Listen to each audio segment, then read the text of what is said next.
This is the final session. We have already won. I have a really close friend, Pastor David. I met with him in Las Vegas and his wife, me and my wife. We happened just to have schedules aligned and seen him in Las Vegas. We ended up going to a restaurant called Best Friends. Ironically, just two friends sitting there.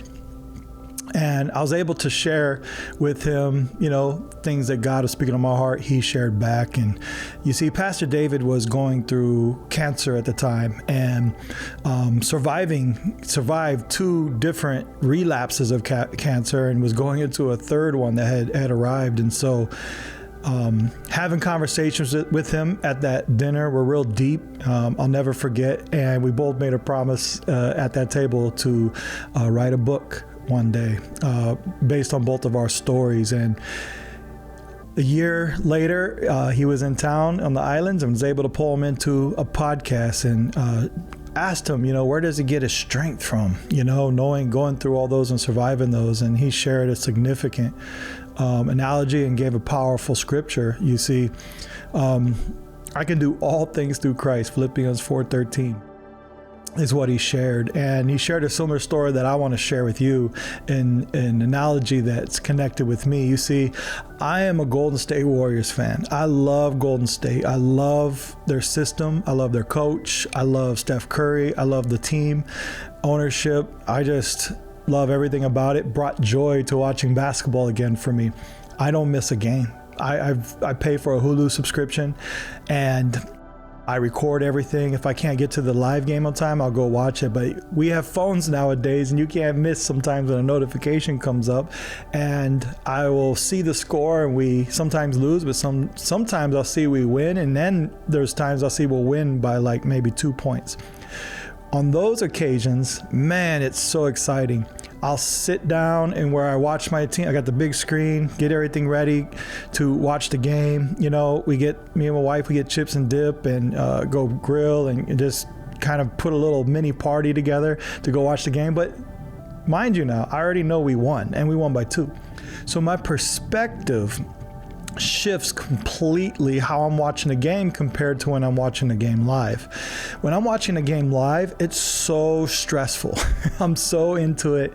I care so much on how we arrive at the end in winning the game. And as I watch us go take a lead and have a run or get down by a certain amount, fear kicks in and it's so frustrating. My wife sometimes covers her eyes because she doesn't want to watch. It's so stressful, not knowing what the result is. And so that can happen in life with a lot of us, just not knowing the end of the game in what we're operating in business, not knowing where we're going. We know the direction we're going, but not being able to see the end of the current. And sometimes that could be stressful, watching things happen and the ups and downs in life and business. It can produce those worries and stresses. But in this case, getting back to the game that I know we won by 2, watching the game, my perspective, it shifts completely. I have this inner belief knowing that we already won. So while I'm watching the game, I start noticing, hey, we have a little run, we go up, but then there was a point at the third quarter, we went down. I think it was 18, 20 points. It was so far when we got to the fourth quarter, we were so far behind. In a natural state of mind, if I was watching this live, I might have given up on us and just kind of sit back and just accept the loss and unless there's some kind of miracle. But in this case, it seemed that the further we got behind, the more I got at the edge of my seat and I got excited because I knew we won.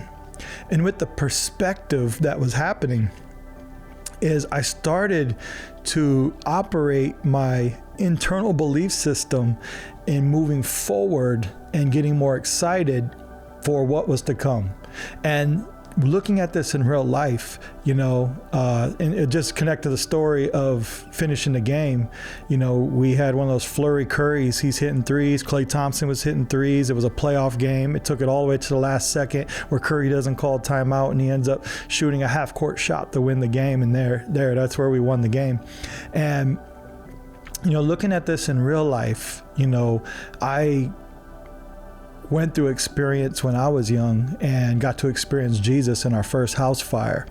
And in that experience, I was able to see Jesus in his glory. So from a young age, as I briefly, had a smoke inhalation from the fire and had that near-death experience seeing Jesus and coming back to life in a hospital bed, I had been carrying that same type of perspective my whole life. I didn't really know how to pinpoint it, but I was like, as the adult self, at the edge of my seat, knowing that I and the team had already had the victory. I'm on the edge of my seat to see how we have that victory. And that mindset is what I want to translate and communicate today, is when we're able to walk in victory, going back to Pastor David, who's had cancer twice, going on his third one, he can do all things through Christ who strengthens him. He already knows he has the victory. Death cannot. This is getting to a real faith perspective, but death at the end is still not a loss, because he knows who he resides in, and that's Jesus. And at the end of the day, Jesus is the ultimate purpose and goal. And so if cancer does come to take him out, he still ultimately has the victory. And so with that confidence and that perspective and that belief system, he's at the edge of his seat to see how God's going to operate in victory. You see, and he's already gotten through 2 cancers and is preparing for his third one. He's gone through a lot of medication, a lot of chemicals that they give you to help fight it, and he eventually had to wean off of it, and now he's just fighting it with faith and living his best life. And that's not the answer in every case, but what I'm trying to share is that there's a mindset and a belief system that the victories are already there. When I used to play basketball, there was times that I had to defend, or offensively go against some of the best players in the state when I was playing in high school. And I had this belief system and vision of me when I have a defender on me, doesn't matter who it was. I had to first be able to have the vision and see myself get past him. I would have to visualize me crossing him over and coming back, and visualize what would happen to him, and then drive to the basket to get it into the hole. But if I didn't have that vision, I wouldn't have the confidence to move forward.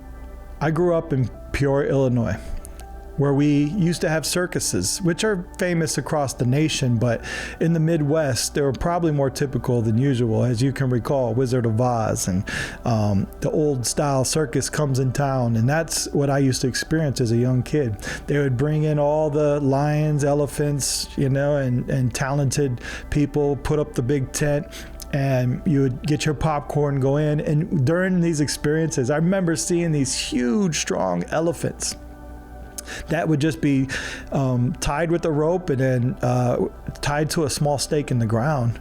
Growing up, now looking back and doing some research, I realized that these are tamed elephants. They're tamed when they're really young with fear, or whatever tactics they use to make them believe that they can't escape this rope and this stake.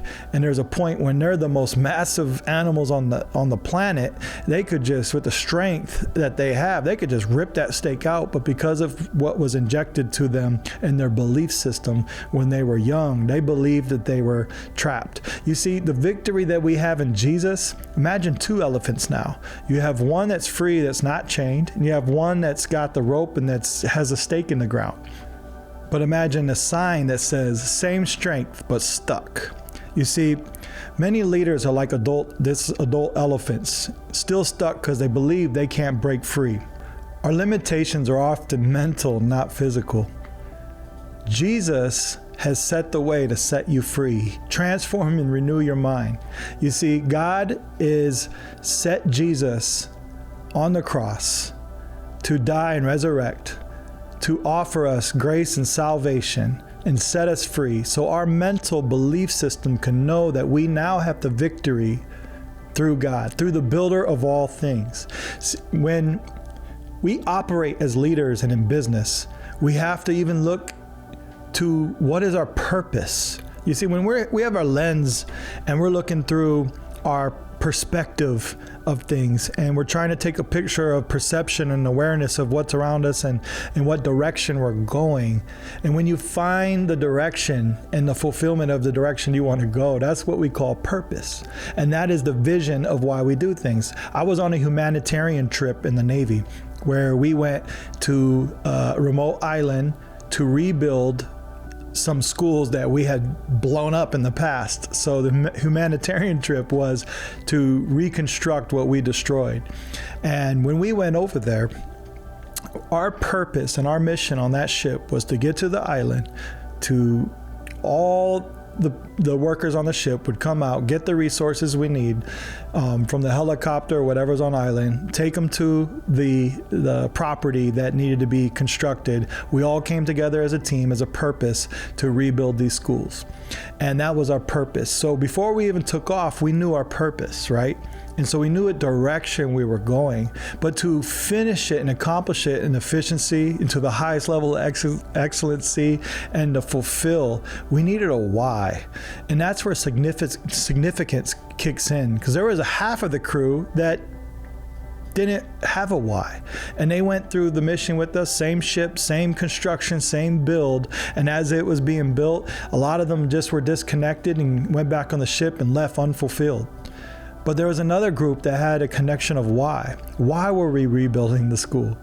It was for the unfortunate poverty setting of the island that was destroyed at one time, and we're rebuilding it so kids can come back and get an education in an air-conditioned room, an education in a setting, an environment that promotes thought and creativity. And when you connected the why, we left with fulfillment, knowing we had placed our energy and our resources to rebuild and help in that season of that humanitarian trip. So in business, are we chasing profits, or are we chasing purpose with the why of significance attached to it? We all can be on a boat headed downstream and trying to get to our destination, but if we don't have a why in any of it, there's a sense of its insignificance that you can feel, and unfulfillment when you do get to your destination. So the destination isn't always the point. Your purpose in pursuing it isn't always the point. You see, one of the most profound things I ever heard was from a 9-figure millionaire. And these are clean assets, not anything this isn't just sitting in assets, this is cash on hand. Just one wealthy dude. And he was speaking at an event one night that I happened to be at, just hearing about the properties purchased in the millions, the business being sold for the millions, the Lamborghinis, the Porsches, and just hearing about all the different things that you think you are in business for, and you hit the top of the mountain, you believe, hey, I made it. And what he said was, what I've been searching for this whole time was free and right in front of me.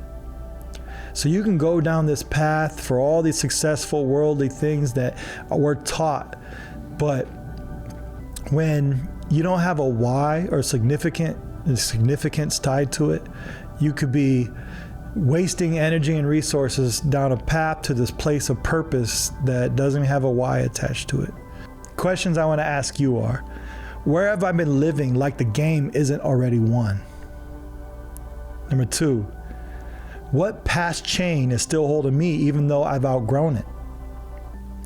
Number 3, is my business truly just rooted in profit or significance? Number 4, what would change today if I truly believed I was free? Let me close with this. You don't need to fight for victory. You have to live with the belief knowing that victory is already there. And don't forget, you have already won.